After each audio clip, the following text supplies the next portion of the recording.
Hey guys, how you guys doing? Welcome back to the channel. Thanks for taking the time to see and watch this video. But before we start the video, I'm going to ask you to make sure that you hit the join button. It's either down here, maybe down here. I don't know. It's somewhere. It says join. Click it. I'll wait.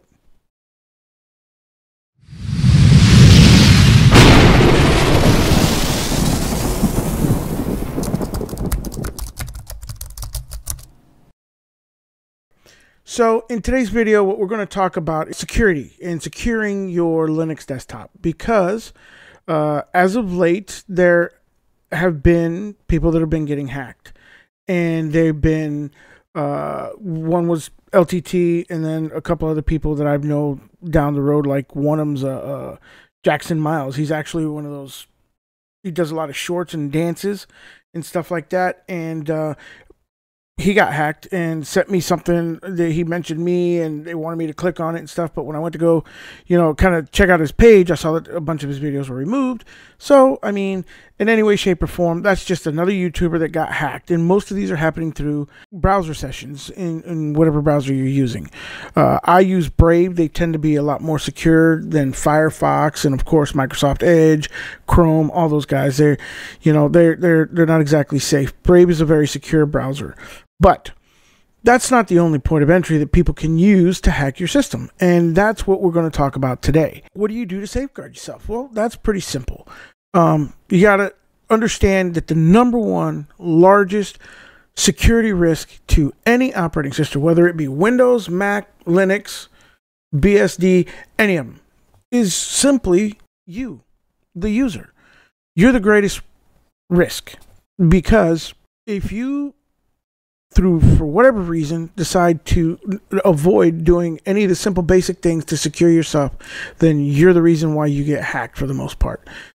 You open those channels. Now, no matter what distro it is, no matter what operating system you're using, it is your responsibility to make sure that you're doing the basics to protect your computer. That is it in and of a nutshell. It's not the developer's responsibility. It's not the maintainer's responsibilities. It's not your ISP's responsibility. Not at all. It's yours, 100%. And the only way to do that is to educate yourself. Now, that being said, over at the University of Michigan, I found a great document that their science, information technology services and science department has posted online. And I will put a link of that in the description down below. And they break it down into 3 different sections, which I thought was really, really good. So let's go ahead and take a look at it. The first section that they break it down to is your settings section. As you can see, the number 1 here is required password to access control to your computer. Okay. And to give you these guidelines right here for creating a strong password, okay? That's number 1. 2, use a screensaver. The screensaver will activate in 15 minutes or later of inactivity and require a password to unlock it. So that prevents the drive-by hacker. Say you're at the library in the school and you have to go to the restroom or something like that. So you get up and you go to the restroom and then you come back. A drive-by hacker could have swooped in, sat down, even though your thing had a screensaver, wiggled your mouse, and if it didn't lock and require a password, he could have got in and got whatever information he needed. That's a no-brainer as well. I mean, password and screensaver, kind of no-brainers. You know what I mean? Those are the ones that you should know. The next one, and this is one that most people, for some reason, only think that they shouldn't really use it. Now, I do know that Windows comes with it already in place and turned on. We have it in Linux, and Mac has it too, but a lot of people don't go in and fine-tune the properties. Now, I may do a video later on down the road on this. If not, certainly start doing some browser searches and stuff like that, and tuning yourself up on doing this. But turn your local firewall on. If you're already at a campus or on a secured network, then that's already going to be in place along with whatever you have in your computer. But understand how to use your firewall within your computer to protect yourself, okay? Apart from, there's firewalls and routers too that you can actually adjust as well. So there's a lot to be done with the firewall. So make sure that you have your firewall services turned on. In Linux, it's firewalled. There's a couple of different firewalls that you could, applications out there that you can download and use. Also, this is one that most people don't do. They always leave it this way. And I don't know, it used to be that you had to install sudo into a computer and set a user to be a sudo user because it didn't automatically come installed, but most of your distros come with that. So if you have sudo on your distro, then you should disable your root, because then that is like another added layer to prevent somebody from gaining administrative privileges over your computer and doing very nefarious things with it. Also, remove any guest accounts. And this one's kind of a no-brainer as well. And the reason why you want to disable any guest accounts is because, let's just say that it's a popular distribution or OS, that like Windows or, popular, Linux distribution, right? That has like Ubuntu, that has millions of users worldwide. Well, that same guest protocol and default accounts are the same in every distro. So to reverse engineer a hack for that is like shooting fish in a barrel, because once they get that, dude, they can get any computer that does not have that disabled. So that's why you want to do it, because it's so used by the populace out there that it's a very popular way of getting in, and it's a very basilar way of getting in. So do that. Like, I didn't even realize this, but they even mentioned right here, Ubuntu has a guest account enabled by default, and that's a very popular one. Like I said, if they just shoot for that distribution, they're going to get millions of people. So make sure those are disabled. Also, if you are visiting untrusted networks, and basically it's a network that you don't know their security protocols, you don't know who has access to them, like, you're on going to a coffee shop, where you have multiple people that are just like guests, and stuff like that, and you don't know what kind of security protocols they have in place or whatever, dude. If you have to question whether or not it's secure or not, then automatically default to the fact that it's not secure and enable a VPN, a virtual private network. That helps you protect yourself by creating a mask for your real IP, and then people can't really backtrack to you. So that is a good thing to do. Also, this one's kind of a no-brainer because of the portability of the laptop. Okay, meaning that it is usually something that you take with you. You throw it in a car, you have it at work, you put it in a backpack, whatever. Anyhow, it can be snatched, grabbed, and run. And if your disk is not encrypted, then they could actually take that disk out. They don't even have to log in. They could take that disk out, dock it into a SATA, or SSD or a SATA docking station or whatever, and just use another insert, or even throw in a bootable USB drive into that laptop, fire that thing up, and then actually log in through a live USB, browse into that hard drive, and they can get all the stuff they want. Whereas if it's encrypted, they're going to have to use a password. So encrypt it, and if you're at home and you have a lot of personal sensitive information on your home computer, you should be encrypting that one as well, and any network drives. Yep, just use disk encryption. It saves a lot of hassle, so that even if somebody were to come in and physically take it, then you got at least that much secured. And obviously do encrypted backups and stuff like that as well.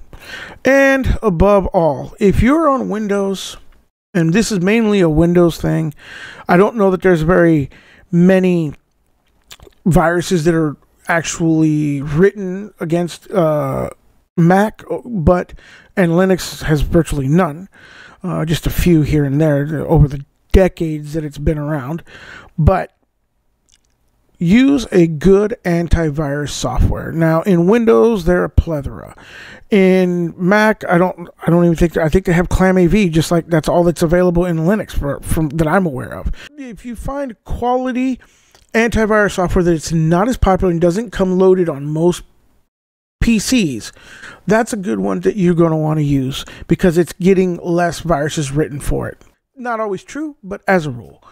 Now, that will encompass and round out the actual settings part as they broke it down. Now, in the connections part, here, as mentioned before, use a secure internet connection, okay, such as a wired connection. Wired connection should be your number one choice. If you have that option, plug it in, because wireless has more exploits.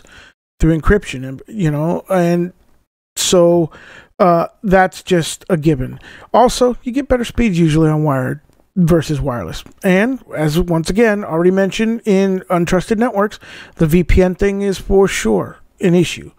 So make sure that if you're at a coffee shop, a library, any public place that has Wi-Fi, some grocery stores have it now with a little lounge area you can sit in, hotels, all those places, use a VPN.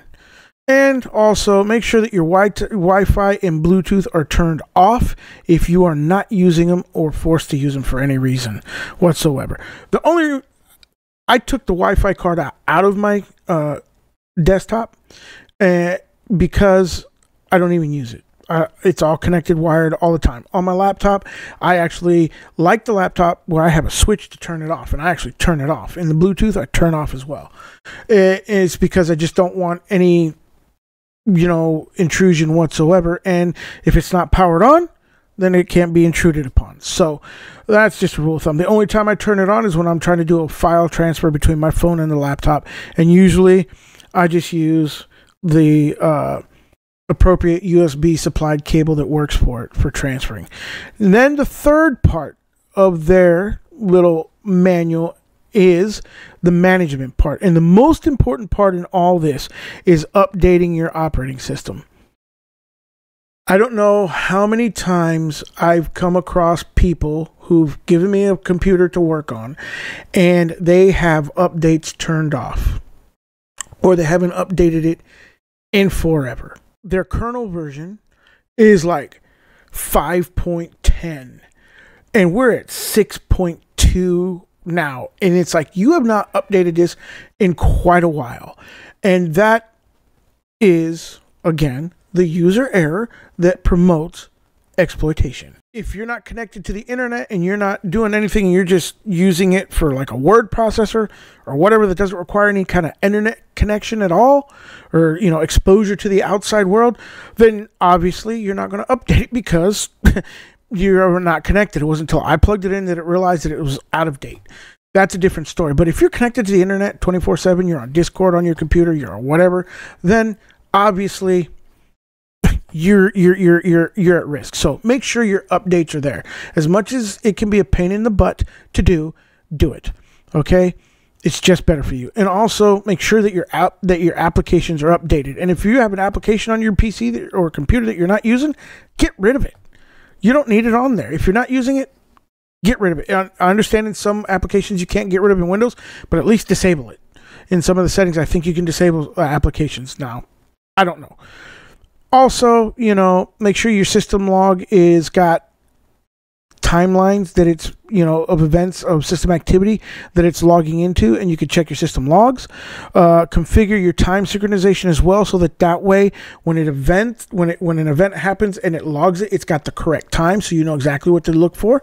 Also, now one of the things that isn't much of a worry in this is the reputable software providers. For Linux, most of our software comes from the repositories. Now, the repositories such as like the AUR, that's a very vast repository. A lot of people write code for that, and they contribute to it. So do you tend to get something that could be a little bit more nefariously done in that? Potentially, yes. But again, you have multiple eyes that are using it. A lot of developers and maintainers pull from there. So it's scrutinized a little bit more. So in Linux, you don't have to really worry about that. Mac, kind of the same way. Where you do have to worry about that is Windows. And that's because you're like 90% of your software is third-party provided, outside of the ones that are stocked inside the Microsoft Store. And you got to hunt across the internet to find some executable file that you can install. That in of itself promotes malware to be installed on your computer that could install that infamous rootkit and create a point of vulnerability. So avoid that. If you can, use whatever operating systems installed, maintained, supplied software center it is. For Ubuntu, it's a software center. For Flatpaks, it's FlatHub, if you're using that. You know what I'm saying? For Arch, it's the Pacman repository. Use those. Those are curated apps that have been deemed safe for your operating system. Does it mean that they're infallible? Yes, of course. They can be infallible. So just know that you have a lot less chances of getting infected or creating an issue of vulnerability if you're using those and not going hunting across the internet for something that is built off-site and maintained off-site. Also, beware that certain types of sensitive data cannot be accessed or maintained outside of the U.S. I don't know why this one's in here, but HIPAA is your Health and Information Privacy Act, so they can't give you that kind of stuff. So I guess it'd be for a phishing issue. So basically, if somebody's asking you for some personal, sensitive, information that's regarded that, it could be because they're trying to fish some personal information out of you to be able to corroborate or correlate it with some other information they may have to get some type of, information on you for whatever reason. So just keep that in mind. And then also, this is something that I used to offer as a service at the shop that I used to work at, is before you give away your computer, format your hard drive.